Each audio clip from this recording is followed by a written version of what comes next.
Hello and welcome everyone to Impact Brixton. For those of you that are joining us for the first time, Impact Brixton is a community and a conscious-driven co-working space that's based in Brixton. We offer things like registered business address, offices, hot desk, event spaces, meeting rooms, as well as many other things like podcast rooms. Over the next few years, we really aim to support thousands of people and businesses to realize their passions and impact our broader community through both our free educational programs, events we put on here, as well as the co-working space that we offer. For those of you that are literally joining us for the first time on Impact Brixton University, IBU.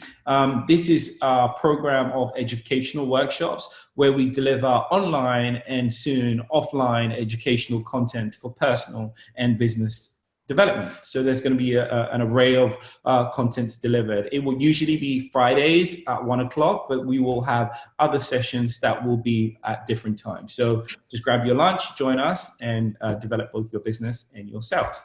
And it will always be led by experts. To win a 6-month free membership to Impact Brixton, today you can follow us on Instagram at Impact Brixton. Follow us on YouTube, subscribe to our YouTube channel and subscribe to our newsletter. If you do those 3 things, you will be in a shot of winning a 6-month free membership to join Impact Brixton this month. Thank you. Today, we are joined by Selina Sharma. Selina is a mother. She's a visionary. She is a member of Impact Brixton. She's a serial entrepreneur and has a real passion for all things creative. The first time I met her, we spoke about tech and all things tech for a long time. She's a huge geek and loves sharing tech solutions for her clients. She does a lot of work for Impact Brixton as well as many of the members here and helps them save both time and money and think about their business leveraging all sorts of different technology. Selina is personally, for me, she's inspiring and she's been supporting a lot of women entrepreneurs and a few men, including me, to vanquish their limitations so that they can share their passions with the world and create income to live the life of their dreams. Some of the businesses include Impact Brixton. She lives this out as a business, a brand, a website architect, and all under Sharma Communications, a boutique marketing and communications agency which supports both ambitious and aspiring entrepreneurs. She is the founder of the Idea to Launch Academy, which supports entrepreneurs that are on their journey. And Selina is actually kicking off this academy next week, Tuesday, if you are interested in learning more about how to kick off your idea and how to do things like the website. Thank you. Without further ado, I'd love to welcome Selina, hand over the mic, and for you to take us today. Thank you. Thank you for a great introduction. I'm just going to share my screen with you guys so you can see what I'm talking about. Okay, can you see my screen? Yeah. So we're going to discuss today the 7 steps to a website that works. So I'm thinking about the things that you need to consider, I say, before you start your website project. So I'll skip past this slide because Cheryl done a great job already. So I developed the analogy of your website as a house. So this looks at the key components to prepare and build a successful online home for your business, because I'm sure a lot of people understand that a website is what we would call the bricks and mortar of the online world. It's how people find you and how people shop with you. So the 7 steps that we're going to cover are family, address, the land and lease, the blueprint and the model build, interior decoration, furniture, and insurance. Okay. So step 1 is family.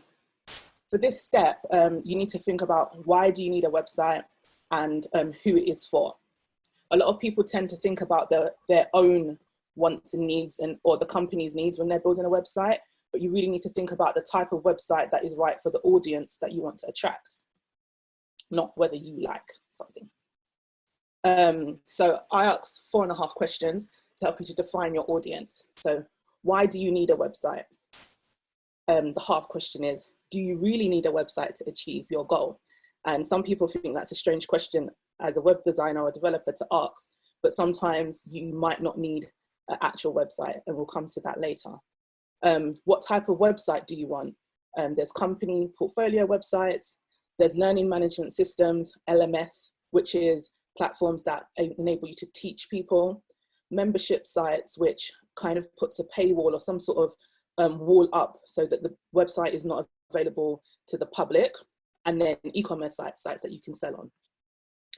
The third question is, what is the purpose of the website? So are you looking to get brand awareness? Are you looking to make sales? Are you looking to educate your audience? Or are you just trying to show a lifestyle? And the fourth question is, who are you creating the website for? So this is when you dip in and really get your target audience. So think about who you want to attract and who you want to work with, whether they are clients or customers. So who are they? What do they do? Where are they online? What platforms are they on? Think about the value that, or the challenges that you help them to solve. And this will help you to get a clear idea of your target audience. I like to split the audience, once you kind of have an idea of who that is, into visitor profiles. So there's a hot visitor, that's a returning visitor, someone who's already purchased from you. A warm visitor, so that's someone who's heard about your brand or product but not bought from you. So for example, I think like Wendy might be a warm visitor today because she's heard about us from someone else. They could like sign up from your mailing list. They could be a fan on social media, follow you on social media, or be recommended by a customer. A cold visitor is someone who has not heard about your brand or your business before and has come across your business or your website, sorry, via like an advert, like clicking from social media, via paid advert, or promotional material like a leaflet or flyer that you've left out somewhere. And I think that the messaging that you send to these different audiences will be different. So someone who's returning, who's coming to your website as a returning customer may not need to go to your about page to understand who you are because they already trust and purchase from you. Whereas a cold visitor probably wants to understand more about you. They might want to look at where your location is. So you've got to think about where you're directing them as different visitor profiles. So I always say, write the 3 top things that each profile would want from visiting your site. So that could be asking for a quote, giving you feedback, getting in contact or making an inquiry, visiting your portfolio or your, say, an image gallery to check out your work, or visit your about page, as I mentioned before. So we have a poll that we're going to do. So Lorraine's going to do a test poll to make sure everyone can figure out where the polls are. So if you want to pull that up. Do you love me?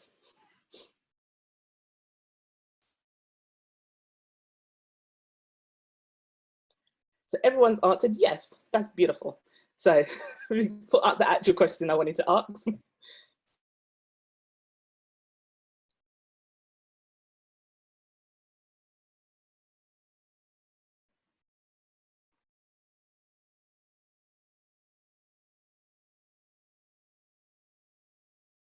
Is it not working?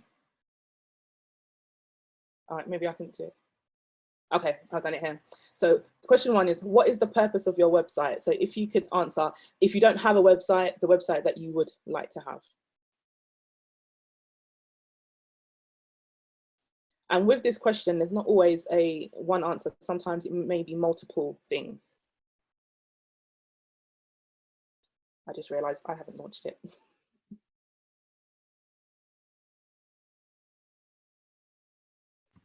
I launched it. You've just done the answer. This is the response now. Oh, okay. I believe. Maybe I didn't.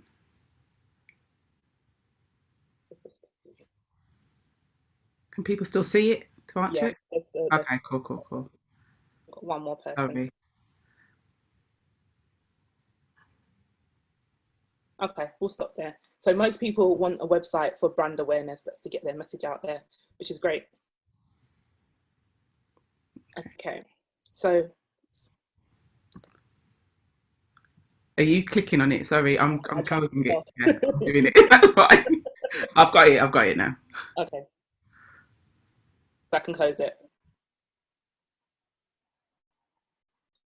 Okay, step 2 is your address. So this is your domain name, and it's your online, bye darling, it's your online name, it's the name for your online address. So this is what visitors put into the web browser to find your website. For example, impactbrixton.com.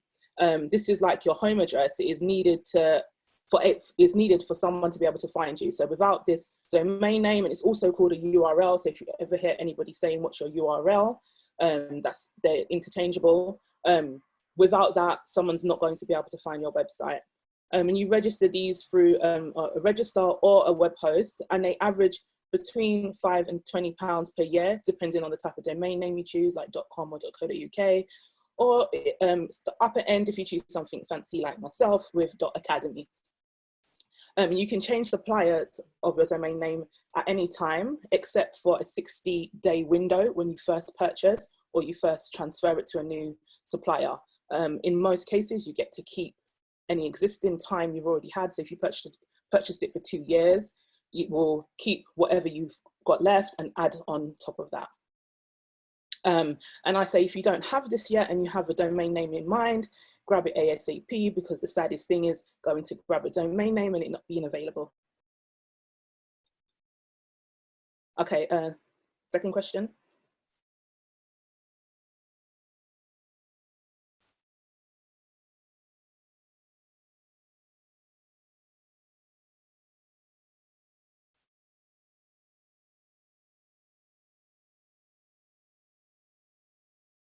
Have you secured your domain name?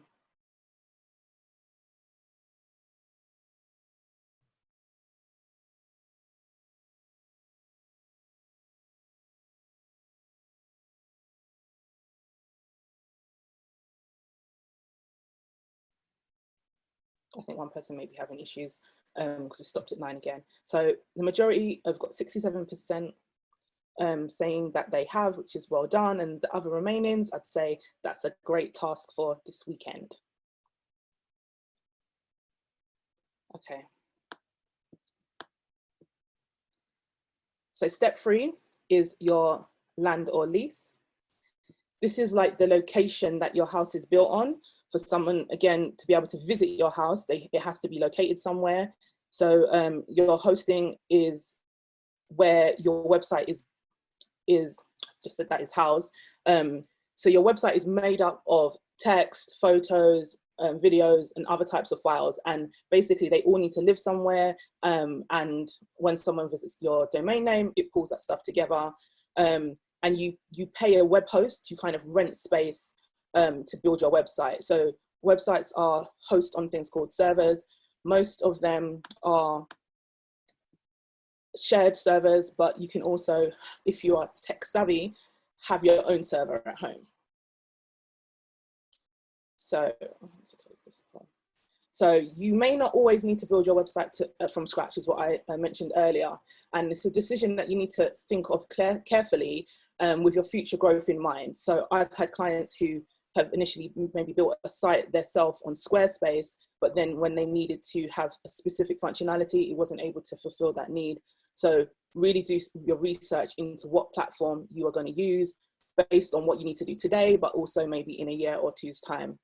So examples of hosting are self-hosted sites, for example, WordPress, and I put .org, so it's very clear. There's also WordPress.com, which is a a hosted platform, which is similar to Wix and Squarespace. With a WordPress.org site, you again pay a host for the space, and you are kind of responsible for the website yourself. And we'll come to some of those other things later. Other hosted platforms include Shopify, which allows you to do e-commerce and sell products.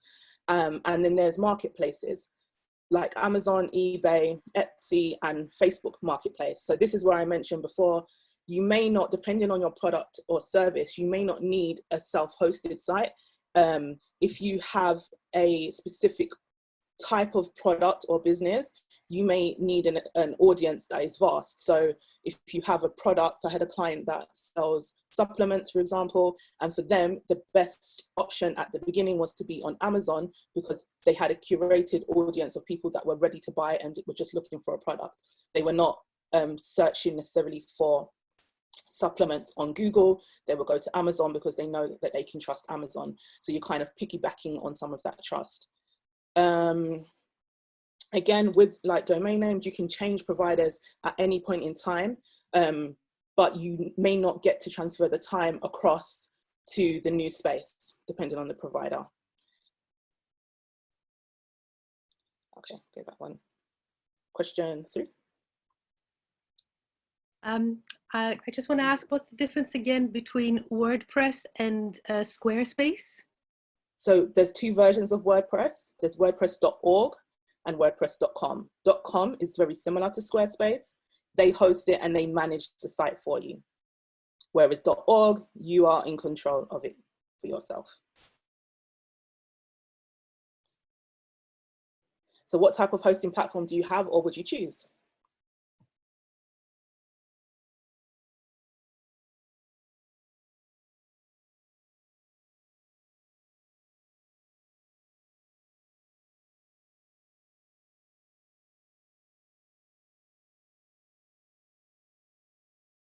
So most people, it seems, have chosen self-hosted, which is the option I usually choose. But I would also say it's 50-50 now between hosted and self-hosted. I would also say don't write off Marketplace. Even if you don't use that as your primary platform, you may want to consider that as, like I said, they have a curated audience already, so you don't have to do that marketing. Okay, so step 4 is the blueprint or the model build. So this is creating the structure for your website. So the first step I say is to brainstorm all of the things you want on your site. So that's pages, content, copy, any sections, images, videos, excuse me.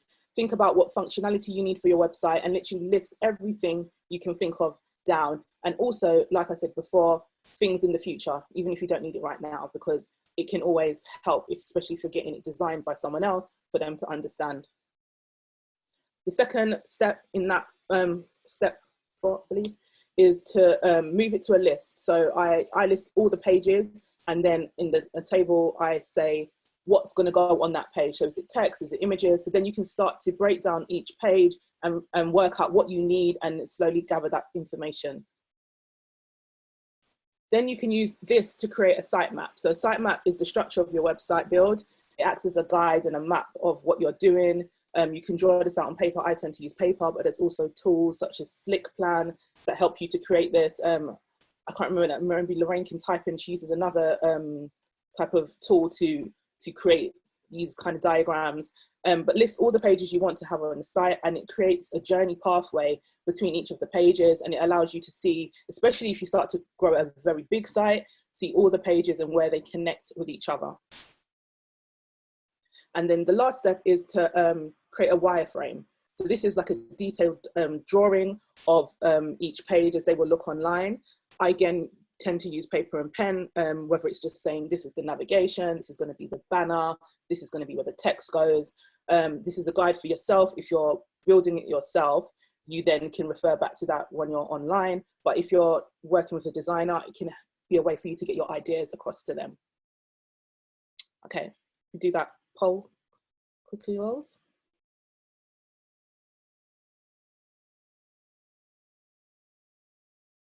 So do you all know what a sitemap is now?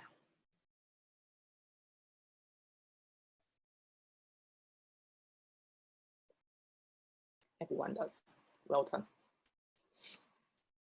Okay. So step 5 is interior decoration. This is how you will decorate your site, and it will determine how things will look visually.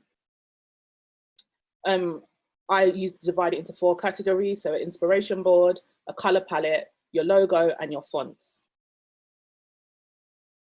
So your inspiration board, I create a Pinterest board and collect all images that reflect the look and feel, the colors and style, and any images that inspire me when I'm creating a website. And in this case, kind of the brand. You can use a secret board on Pinterest if you don't want people to know what you're doing. And I would say, don't worry about being too picky at this point. Just pin things that you like. And you can see in the image, it's an example of one of my clients' boards. She's a beauty therapist. but if you can see, her pictures don't necessarily match up to what you would think a beauty therapist is, but this is the style that she likes. Once you've done all of that, I would say save the images into something like Dropbox or Google Drive, so you can come back to them later. And then your color palette. You can use websites such as color.adobe.com to upload one of the pictures that you've chosen to generate a color palette for you. So sometimes if it's hard, you don't know what colors you want to use, you literally upload an image. So for example, if I upload this, it will then pick out some colors and give you the code for that. And I say choose between 3 and 7 colors and include a neutral and a black color in that. I wouldn't go beyond 7. And when you do this, note down the hexadecimal, the RGB and the CYMK numbers, because these will be used in the future. A designer, a print shop, they want to know these colors.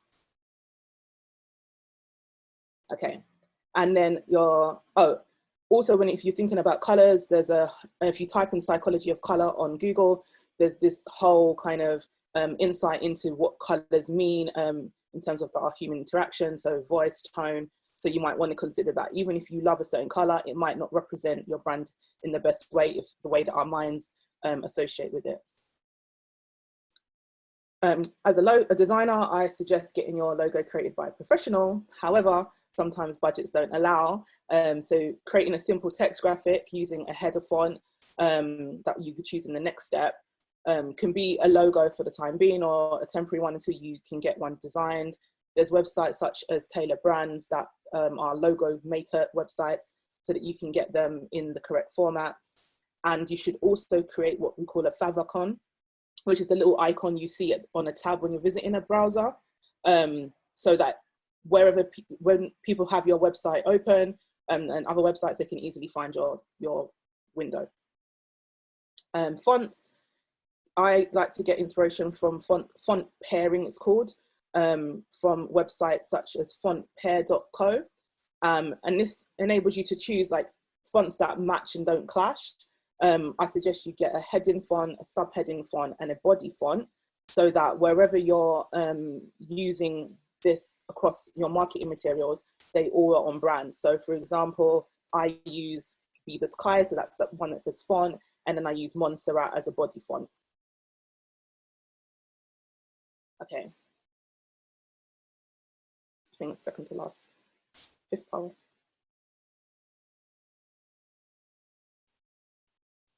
Do you know your brand colors? If a designer were to ask you, or a print shop were to ask you, do you know them?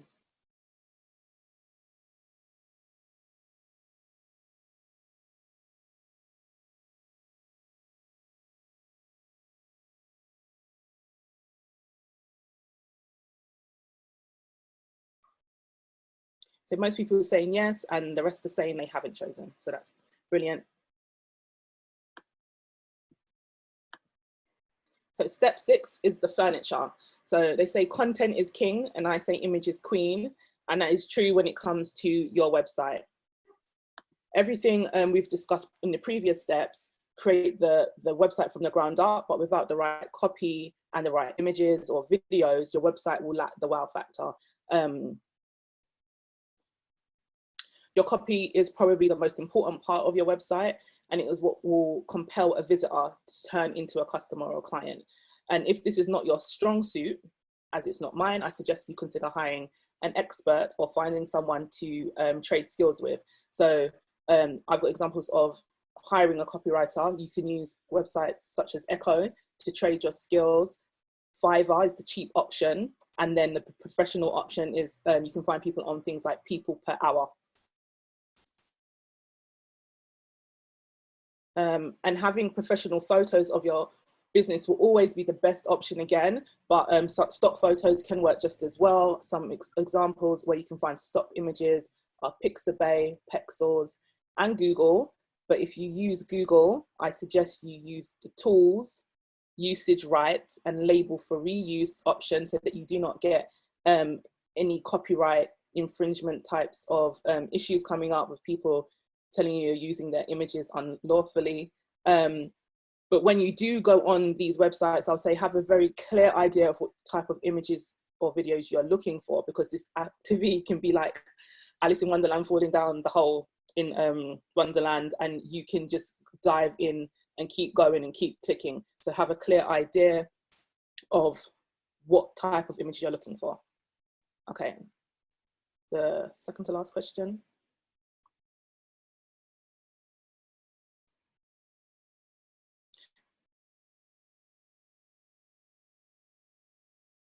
So for your copy and your images, will you A, DIY, or B, hire a pro?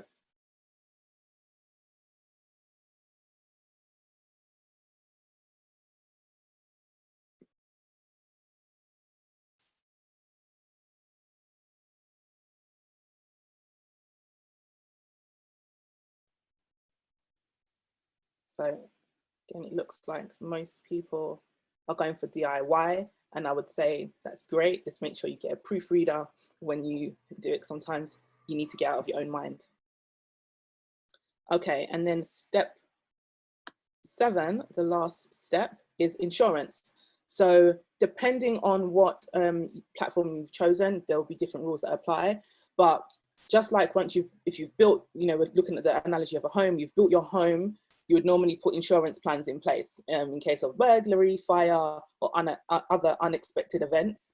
So although it's not compulsory, it does apply when you have a self-hosted site. So a lot of people said that they would do self-hosted. So I'd say really consider this. There's 3 things that you really need to consider. So security, this includes firewalls and scanning to protect your site from malicious malware. Regular backups of your website to be able to restore in case of a breach, and regular updates of themes and plugins, again, for security patches. And there are other additional measures that you can implement, such as uptime monitoring, which means you get an alert if your website ever goes offline, so you're not getting a client calling and saying your website's down. And then also things like 2-factor login protection, so that you reduce the chance of hackers. So that is it. We covered an insight into the 7 things I think you should consider before you start your website project. So these are family, your address, your land or lease, the blueprint, interior decoration, furniture, and insurance. And if you want to connect or you have any questions, you may connect with me on social media. You can search Selina Charmaine or Miss_Charmer. And as Gerald mentioned before, we've got lots of different workshops and stuff coming up. A lot of them will be with Impact Brixton. Thank you for having me. Thank you, Selina. That was wonderfully structured and very simple. And I just wanted to commend you because we've been very strict with Selina, asking her to, number 1, keep it very short.